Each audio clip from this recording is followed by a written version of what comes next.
Hey, good morning, Live for Life Academy high school students. This is Dr. Lemay, and it is week 7 of our remote instruction for this first semester.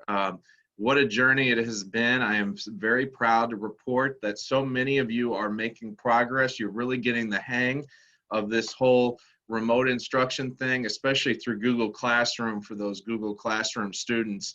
And our Edgenuity students, you are pushing forward as well with some good work overall. If you're not one of those people that falls in that category, there is still time, but you got to take advantage of it. Remember, we are in the midst of a year and a semester approach to this school year, meaning classes that are usually from August until May are from August to December, and you're getting a half a credit on October 20th, and you're getting a full credit on December 18th. So it is very, very important that you take advantage of this opportunity. Make sure you are pushing ahead with all of your work. There's just simply not a lot of time left in this semester. So I wanted to give you guys a couple of updates. I got some notes here, so if you see me looking down at my paper, I just want to make sure I cover everything with you. For our Google Classroom students, you know, one of the feedback items that I've heard quite consistently is that there is so much work. And yes, there is a lot of work, but again, remember, you're taking year-long classes in a semester, and you only have 3 to 4 classes on your schedule that you are taking. You can do this. Now, I also know that some people get very concerned and very worried about the number of assignments with regards to their Google Classroom from top to bottom. The teachers are in a unique position with you all. Either they identify them as assignments and they appear on your Google Classroom, and many of them sync up with your TeacherEase account, or they don't label them assignments and they risk you not seeing them in the assignment tab and skipping over that important work.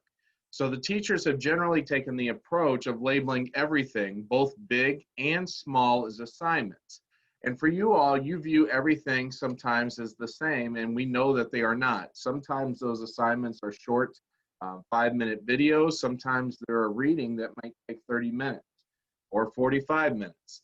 There is variance to each one of those things. I think the thing that I want to encourage each and every one of you, though, is to push forward through those. Nobody is going to assign so much work that you don't have a pathway in these last 3 weeks to earn a passing grade. Will it be hard? Will it be challenging? Will you have to put extra time in? Absolutely. Remember, from the get-go, we talked about how this school day is typically about 6.5 hours of you being in classrooms. While we're working remotely, our goal is about 3 to 4 hours worth of work on the computer each and every day. So if you look at that, there's a difference between the work expectations at home and what's being expected at school in general. And of course, different classes have more work sometimes than others, but you've got to be dedicated to being on that computer each and every day. Which leads me to my second bullet point. If you are someone that is needing help right now, you feel like you are behind, you're not sure how to communicate best with your teachers, please reach out to one of your contact people. Just a reminder, for our 9th graders, Mrs. Ware, our walking counselor, is your 9th grade contact. For 10th grade, Coach Davey, our Dean of Students, is your primary contact. And for 11th and 12th graders, you'll reach out directly to me. Now, I don't mind helping out anybody along the way, but sometimes you might get a quicker response if you go to your grade level contact and you go directly to me. The bottom line is that we're here to help. And again, if you're having trouble finding out what your pathway to success is and how to navigate that with your classroom teacher, please reach out to us. For our Google Classroom students, you have progress reports that are going to be mailed home this Thursday and Friday, so you should be receiving those on Saturday and Monday. This will be the last paper-based progress report. It'll also include a letter with regards to ending our semester with regards to different topics. So it's important that you read over those and you are aware as a high school student, not just your parents, that you are aware of what is going on. Again, remember, our semester ends on October 21st.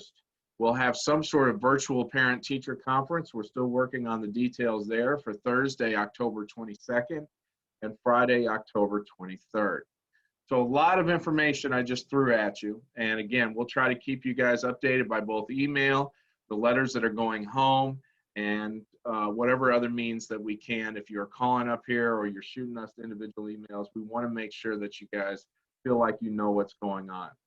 The last topic I want to cover is return to in-person instruction. There's a lot of talk out there. Some people are sending me emails and asking, and others, when do we come back to school? Now, as a high school, we're in a group of folks in the city and the county. There just has not been a lot of movement based on the data and the cases that are associated with 15 to 19-year-olds, where there is a big push as of yet to return to in-person instruction. So when you're hearing the news and people talk, the biggest push for return to in-person instruction is taking place at elementary and middle schools throughout the county and in the city. That doesn't mean that we're not far away from in-person instruction. I just don't have any information that I can give you at this point in time as to when that will exactly be. Again, the situation is what we call fluid, meaning that it flows from one place to another, and decisions can happen rather quickly, and they can change with just new data and new information as it comes out. Again, I wanted to thank you for your time this morning. I want to thank you for the opportunity to speak with you directly. Again, you guys are doing so many things well. I continue to urge you to reach out to people, to make sure you're staying in contact, stay on top of that classroom from the very beginning. And I'll say it one more time, you got to think long-term about this whole process. From the second we closed down in March and how we finished up last year to how we're starting in this year, it's too easy to look past the circumstances that we have.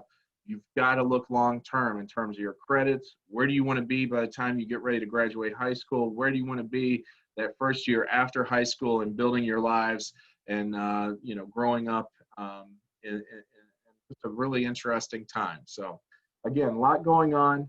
I probably talked too much, but if you have any questions, please reach out to me. Feel free to share this message with your parents, and thank you so much. And we look forward to hopefully seeing you sooner than later. Bye-bye.